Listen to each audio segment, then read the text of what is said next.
Franklin Wants a Pet by Paulette, Bourgeois, and Brenda Clark.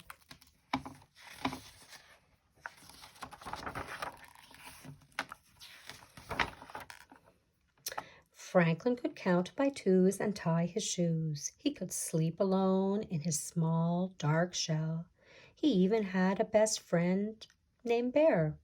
But Franklin wanted something else. He wanted a pet. Franklin had wanted a pet since he was small. But whenever he asked, "May I have a pet, please?" his parents said, "Maybe someday." Franklin waited for a long time. He often pretended to have a pet. He took Sam, his stuffed dog, for walks. He taught Sam tricks. He even helped Sam bury some bones. But Sam wasn't a real pet. One day, Franklin asked his parents again, "May I have a pet, please?"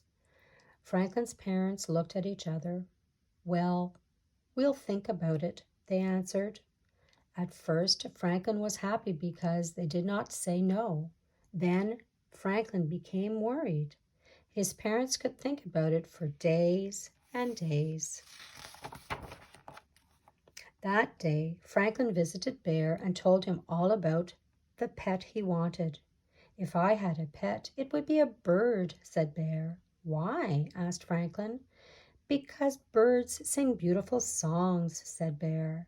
"Birds are nice," said Franklin, "but their loud singing may wake me up too early." Franklin waited until morning before asking his parents if they had finished thinking yet. "Not quite," Franklin's mother said. "We need to know that you could care for a pet."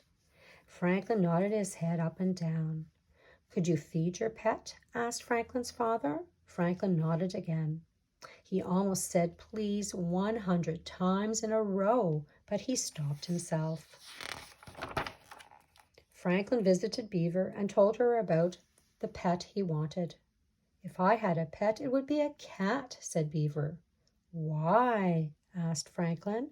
"Because cats make purring sounds," she answered. "Cats are nice," said Franklin, "but you never know where they are."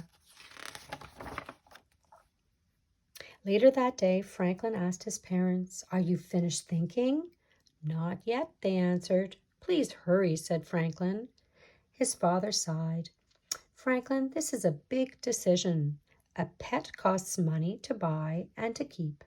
Franklin offered all the money in his piggy bank and hoped it would be enough. After counting his pennies, Franklin visited with Goose and told her about the pet he wanted. "If I had a pet, it would be a bunny," said Goose. "Why?" asked Franklin. "Because bunnies have wiggly whiskers."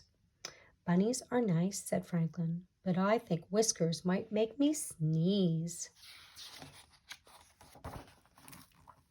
After 3 whole days, Franklin was tired of waiting for his parents to finish thinking. He had a plan. He brought Sam to the breakfast table. "I have taken care of Sam for a long, long time," he said. "I will take good care of a real pet too. I will feed it. I will clean its house. We can take it to the vet if it gets sick." Franklin's parents smiled. "It sounds as if you've been doing a lot of thinking too," they said. "So may I have a pet, please?" he begged. They whispered to each other. Then they nodded their heads up and down.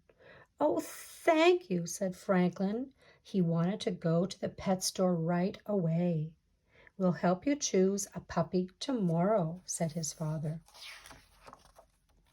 "No, thank you," said Franklin. "I do not want a dog." His parents were surprised. "Dogs are nice," said Franklin, "but I want a quiet pet." Franklin's mother asked if he wanted a kitten. "No, thank you," said Franklin. "Kittens are nice, but I want a pet that stays close by."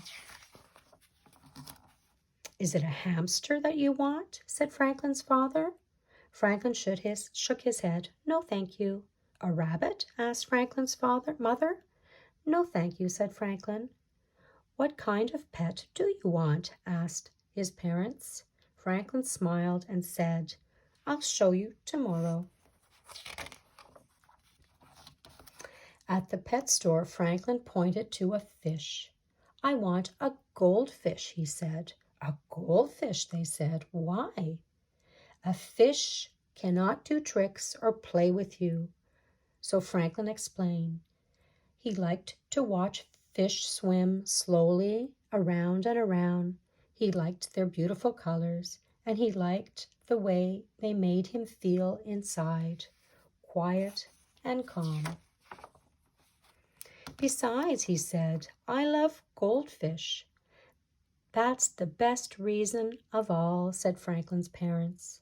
Franklin named his fish Goldie. He took very good care of her, just as he'd promised. Every morning, Franklin watched Goldie swim around and around, and every night before he went to bed, Franklin blew a great big fish kiss and whispered, I love you, Goldie.